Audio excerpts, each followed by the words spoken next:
และการพัฒนาที่ยั่งยืน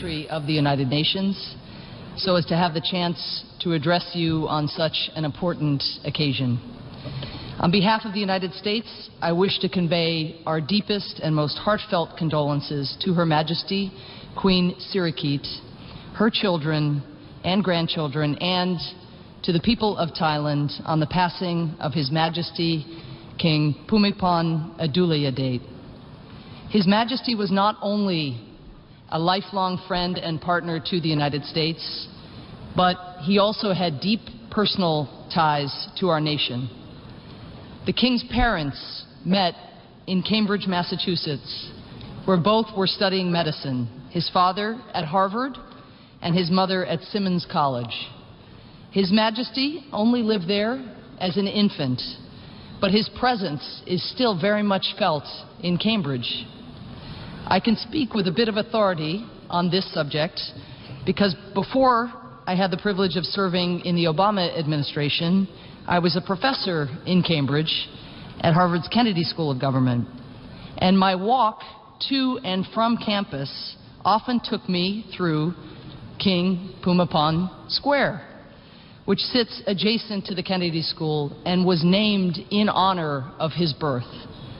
Walking through King Bhumibol Square, it is not uncommon to see Thai people who had come to pay homage to His Majesty, taking photographs next to the plaque bearing his name in the square. There are several places like that in Cambridge. In the nearby Brigham and Women's Hospital, where His Majesty's mother once worked, hardly a day goes by when Thai visitors do not come bearing gifts, flowers, or small handwritten notes. That is the kind of devotion His Majesty inspired in the Thai people. Nearly 2 decades ago, a journalist asked the King how he wanted to be remembered. He replied that he cared very little about how history remembered him.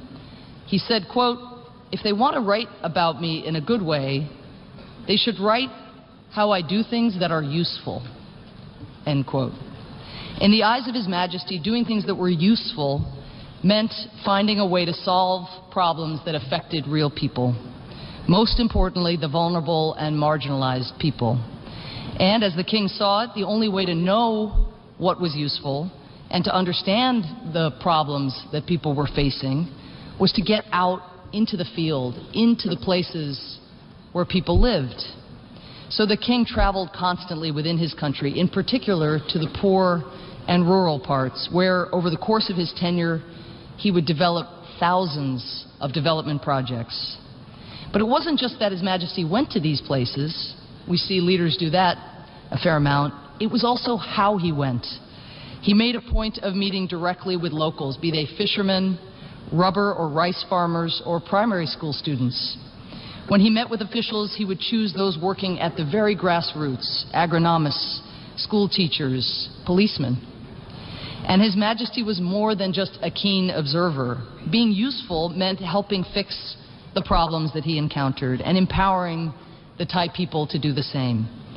He had a mind that was at once kinetic and deliberate, creative, as we've heard, and scientific. Over the course of his life, he registered nearly 40 patents and trademarks, often for inventions that he built, tested, and modified himself, and most of which aimed at tackling everyday problems faced by the poor. This is completely extraordinary.